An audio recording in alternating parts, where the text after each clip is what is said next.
Assalamualaikum, selamat pagi. Salam Malaysia Madani. Kata 744 mendahului berita dimulakan dengan rangkuman berita utama dalam segmen Esensi. Kerajaan diminta tubuhkan Suruhanjaya Ekonomi Gig Malaysia. Ya, antara ketetapan yang dipersetujui dalam mesyuarat Majlis Tertinggi MT UMNO malam tadi yang dipengerusikan Presiden Datuk Seri Dr. Ahmad Zahid Hamidi. Penubuhan Suruhanjaya itu sekaligus memastikan aspek kebajikan dan hak pekerja ekonomi gig di Malaysia terpelihara.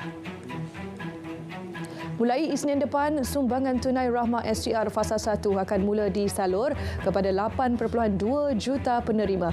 Pembayaran dibuat kepada penerima berdaftar dalam pangkalan data SGR.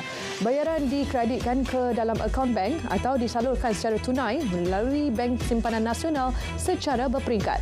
Menurut MOF, kerajaan telah menaikkan bayaran SGR Fasa 1 kepada RM500 bagi penerima kategori isi rumah bagi membantu rakyat menangani kesan peningkatan kos sara hidup.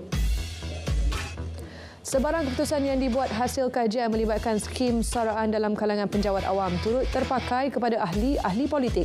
Perdana Menteri berkata secara prinsipnya beliau bersetuju dengan cadangan berkenaan. Bagaimanapun perkara berkenaan bakal dimuktamadkan Jemaah Menteri selepas mendengar pandangan pelbagai pihak dan kajian mendalam melibatkan pelbagai aspek perlembagaan persekutuan.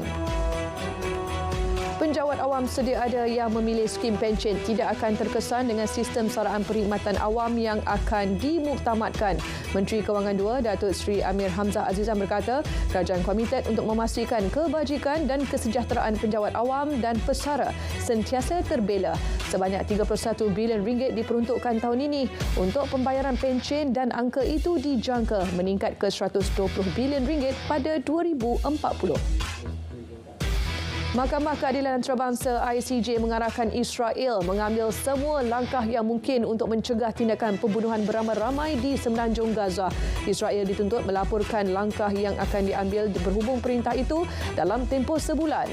ICJ bagaimanapun tidak mengarahkan gencatan senjata seperti diminta Afrika Selatan. Dalam pada itu, Majlis Tertinggi UMNO merakam penghargaan terhadap komitmen Perdana Menteri dan kerajaan yang secara konsisten memperjuangkan nasib rakyat Palestin. Menurut Setiausaha Agungnya, komitmen itu telah menghasilkan keputusan positif Mahkamah Keadilan Antarabangsa berpandukan kes yang dibawa oleh Afrika Selatan yang memerintahkan Israel untuk menghalang tindakan pembunuhan beramai-ramai terhadap rakyat Palestin dan membenarkan bantuan kemanusiaan. Operasi mencari dan menyelamat 3 lagi mangsa insiden tanah runtuh di Kampung Raja Blue Valley Cameron Highlands disambung hari ini pukul 7 pagi. Operasi ditangguh 7 malam tadi akibat hujan lebat. Timbalan Pengarah Jabatan Bomba dan Penyelamat Malaysia Pahang berkata, hujan lebat menyebabkan cuaca buruk dan struktur tanah menjadi tidak selamat dan berisiko. Semalam 2 daripada 5 mangsa yang tertimbus berjaya ditemukan dan telah dibawa keluar dari kawasan runtuhan. Identiti 3 mangsa lemas di kolam latihan sebuah kem tentera di Temerloh Pahang petang semalam dikenal pasti sebagai anak anggota di kem terbabit. Ketua Polis Daerah Temerloh ACP berkata, lokasi kejadian adalah kawasan larangan dan pihak tentera telah menutup tempat itu. Siasatan awal juga mendapati tiada unsur jenayah. Terdahulu 2 kanak-kanak 11 tahun dan seorang remaja lelaki 13 tahun ditemukan lemas selepas disyaki mandi di kolam latihan kereta kebal sedalam 7 kaki. Seorang daripada 2 suspek yang terjun ke dalam sungai di jambatan Sungai Dungun dekat Kampung Pulau Serai Khamis lalu ditemui lemas petang semalam. Ketua Polis Daerah Dungun berkata, usaha mencari seorang lagi suspek sedang giat dijalankan. Dalam kejadian kemarin, 3 suspek yang menaiki sebuah lori bertindak melarikan diri sebelum dikejar anggota polis sejauh kira-kira 100 km sebelum kenderaan mereka dipintas polis kira-kira 6.55 pagi. Suri rumah warga emas kerugian RM4 juta selepas terpedaya dengan skim pelaburan yang tidak wujud. Difahamkan skim pelaburan itu menjanjikan pulangan lumayan sehingga 380% daripada jumlah pelaburan asal. Siasatan mendapati wanita itu tertarik dengan iklan pelaburan ketika melayari laman sosial dan kemudiannya menekan pautan diberikan. Di Perak, seorang bekas pengarah sebuah syarikat kerugian lebih RM381,000 selepas terpedaya dengan skim sindiket penipuan pelaburan Interpol FS menerusi aplikasi WhatsApp sejak Mac 2021. Ketua Polis Perak berkata, wanita berusia 63 tahun itu membuat laporan apabila menyedari dirinya ditipu oleh skim pelaburan berkenaan. Mangsa tidak pernah menerima sebarang pulangan wang seperti yang dijanjikan setelah hampir 3 tahun menyertai skim pelaburan itu. Situasi banjir di Kelantan bertambah baik apabila jumlah penduduk terjejas di PPS menunjukkan penurunan. Setakat 10 malam tadi, 10 PPS masih beroperasi menempatkan 438 penduduk daripada 122 keluarga. Dua sungai menunjukkan tren menaik iaitu Sungai Golok di Rantau Panjang Pasir Mas dan Sungai Kelantan di Kuala Besar Kota Baru. Di Terengganu, setakat 6 pagi tadi, jumlah penduduk terjejas masih kekal 1,812. 515 keluarga kekal berlindung di 24 PPS. 4 daerah masih lagi terjejas iaitu Dungun, Hulu Terengganu, Setiu dan Besut. Dungun paling ramai penduduk terjejas diikuti Besut, Hulu Terengganu dan Setiu. Ketika ini, hujan hanya berlaku di sesetengah kawasan. Penduduk Kampung Pasir Raja dan Kampung Syukur di Hulu Dungun menyifatkan banjir besar yang melanda kampung mereka adalah yang terburuk sejak lebih 50 tahun lalu. Tengku Alwi Tengku Ahmad berkata, banjir terburuk kali ini mengakibatkan beliau sekeluarga hilang tempat berteduh selepas keseluruhan rumahnya musnah sama sekali di bawah arus banjir. Kesemua 979 penduduk terjejas daripada 282 keluarga di Dungun ditempatkan di 6 PPS termasuk PPS Kampung Raja dan Kampung Jongok Batu. Kerja-kerja menaik taraf jalan dan membaiki jalan rosak di Terengganu akibat banjir dijangka bermula selepas tamat monsun timur laut Mac ini. Ketika ini, jumlah jalan terlibat di beberapa daerah sedang dikenal pasti termasuk meneliti kaedah baik polis sesuai. Bagi mengurangkan risiko laluan ditenggelami banjir, Kerajaan Terengganu sedang mengenal pasti jalan-jalan yang perlu ditinggikan termasuk di daerah Besut dan Dungun. Jentera kerajaan diseru memanfaatkan sebaiknya kepengurusian ASEAN Malaysia pada 2025 sebagai landasan untuk meningkatkan martabat negara.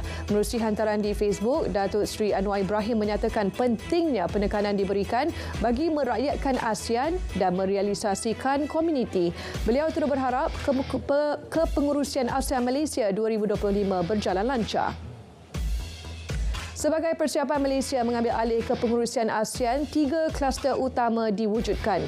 Kluster politik, pertahanan dan kewarganegaraan di bawah Kementerian Luar, Ekonomi dan Perdagangan di bawah MITI, serta budaya dan sosial di bawah MOTAC. Menteri Luar berkata pada mesyuarat berkala itu kelak, setiap kluster akan membentangkan status gerak kerja masing-masing untuk dinilai sama ada perancangan berikut jadual atau sebaliknya. Perdana Menteri berkongsi pandangan dengan tokoh pemikir Islam dari Kuwait, Sheikh Tariq Al-Suwaidan mengenai konsep madani yang menekankan pendekatan berimbang dan komitmen memerangi penyalahgunaan kuasa dalam kalangan pimpinan. Perdana Menteri turut menyatakan pendirian dan usaha berterusan Malaysia untuk menegakkan keadilan di bumi Palestin. Sheikh Tariq berada di Malaysia untuk menghadiri beberapa siri perkongsian ilmu. Transformasi kesihatan digital secara menyeluruh yang sedang dilaksana tahun ini bakal memastikan setiap individu hanya mempunyai satu rekod di fasiliti kesihatan kerajaan mahupun swasta. Pelaksanaan satu individu untuk satu rekod bakal mempertingkatkan lagi kecekapan fasiliti kesihatan di semua peringkat. Menteri Kesihatan turut memaklumkan bahagian kesihatan digital Kementerian Kesihatan bakal ditubuhkan dalam usaha melancarkan lagi usaha transformasi kesihatan digital ketika ini. Perkembangan COVID-19, Menteri Kesihatan berkata situasi wabak berkenaan kini terkawal dengan rakyat perlu terus mengamalkan kawalan kendiri dengan memakai pelitup muka sekiranya bergejala. Orang ramai dinasihatkan tidak ambil mudah dan jauhkan diri daripada terdedah terutama bagi golongan rentan. Sebanyak 693 daripada 1,069 sekolah daif khususnya di Sabah dan Sarawak telah dibaik pulih. Menteri Pendidikan berkata KPM terus komited untuk menyelesaikan isu sekolah usang di negara ini. Kementerian juga melaksanakan sistem penarafan bintang dengan tempoh penilaian selama 3 bulan dalam menyiapkan proses baik pulih sekolah terbabit. Penyedia perkhidmatan telekomunikasi diminta mengambil tindakan segera untuk tambah baik perkhidmatannya di Melaka, terutama di kawasan tumpuan pelancong. Menteri Komunikasi berkata, laporan kerja-kerja penambahbaikan perlu diserahkan kepada Kementerian Komunikasi melalui MCMC. Gesaan dibuat selepas ujian kualiti perkhidmatan selular panggilan suara di sepanjang Sungai Melaka merekodkan 5 panggilan terputus. Malaysia memerlukan pembaharuan fiskal agar kedudukan kewangan kerajaan lebih kukuh dan mampan. Menteri Kewangan kedua berkata ianya penting bagi membantu pembangunan negara dan kesejahteraan rakyat. Ini termasuk penstrukturan semula ekonomi dengan tumpuan kepada pelaburan dan usaha meningkatkan kualiti hidup rakyat agar dapat mewujudkan peluang pendapatan yang berkualiti dan inklusif. Malaysia mencatatkan jumlah perdagangan bernilai RM225.1 bilion pada Disember 2023. Pulau Pinang kekal sebagai pengeksport utama dengan menyumbang 31.5%. Selain itu, nilai import meningkat RM3 bilion tahun ke tahun. Peningkatan itu disumbangkan oleh import yang lebih tinggi di kebanyakan negeri iaitu Johor berjumlah RM1.6 bilion. Selangor terus mendominasi import Malaysia dengan sumbangan 26.2%, diikuti oleh Pulau Pinang. Bursa Malaysia akan melaksanakan dagangan seperti biasa 9 Februari ini menjelang Tahun Baharu Cina. Langkah itu yang dilaksanakan susulan rundingan dengan industri bertujuan meningkatkan akses pelabur ke pasaran menjelang musim perayaan. Bursa Malaysia dan anak syarikatnya akan ditutup pada 12 Februari bersempena dengan cuti umum Tahun Baharu Cina dan menyambung semula operasi pada 13 Februari. Ahmad Zulkarnain On dilantik Ketua Pegawai Eksekutif KWSP yang berlaku berkuat kuasa 19 Februari 2024. Beliau sebelum ini menerajui PNB sebagai Presiden dan Ketua Eksekutif Kumpulan akan menggantikan Datuk Seri Amir Hamzah Azizan yang telah dilantik sebagai Menteri Kewangan II. Pemberontak Houthi Yaman mendakwa serangan peluru berpandu mereka mengenai kapal tangki minyak milik British di Teluk Aden. Serangan ke atas kapal tangki Marlin Luanda menyebabkan kebakaran. Pertubuhan Perdagangan Maritim UK mengesahkan bahawa ia menerima laporan mengatakan kapal itu terbakar dan meminta bantuan. Menurut anggaran kerajaan, Jepun menganggarkan kos kerosakan akibat gempa bumi kuat di Ishikawa dan dua wilayah menelan kos antara 7.4 bilion hingga 17.6 bilion dolar. Angka tersebut dikira menggunakan data gempa bumi kuat itu dan dilaporkan kepada mesyuarat ekonomi kerajaan. Anggaran itu bagaimanapun lebih rendah daripada kerosakan 16.9 trilion yen akibat gempa bumi dan tsunami di timur laut Jepun pada 2011. Dalam pada itu, kira-kira 1,000 kamera keselamatan dipasang bagi mencegah kejadian pecah rumah dan jenayah lain di kawasan yang dilanda gempa. Kira-kira 600 unit disumbangkan oleh pasukan polis dan pihak berkuasa wilayah Ishikawa.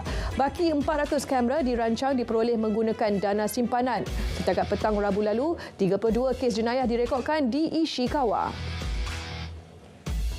Negeri Alabama buat pertama kalinya melaksanakan hukuman mati menggunakan gas nitrogen semalam.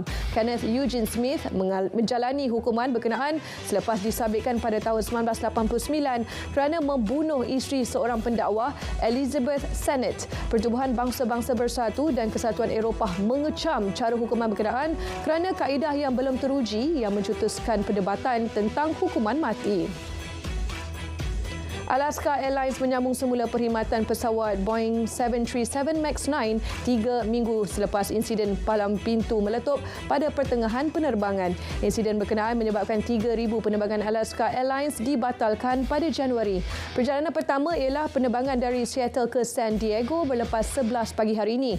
Alaska Airlines berkata pemeriksaan ke atas 65 pesawat MAX 9 akan selesai akhir minggu depan, membolehkan jadualnya disambung semula. Kesatuan Petani Terkemuka Perancis melancarkan sekatan jalan-jalan utama di sekitar Paris. Tindakan bertujuan meningkatkan tekanan kepada kerajaan untuk bertindak balas terhadap tuntutan mereka berhubung gaji, cukai dan peraturan. Menurut Kesatuan Petani FNC, 5 plaza tol utama di laluan utama ke Paris akan disekat bermula pukul 2 petang waktu tempatan. Kanta 744 berakhir di sini. Dari Sungai ke Segara, Palestin pasti merdeka. Saif Azim, Malaysia Madani, Tekad Perpaduan, penuhi harapan.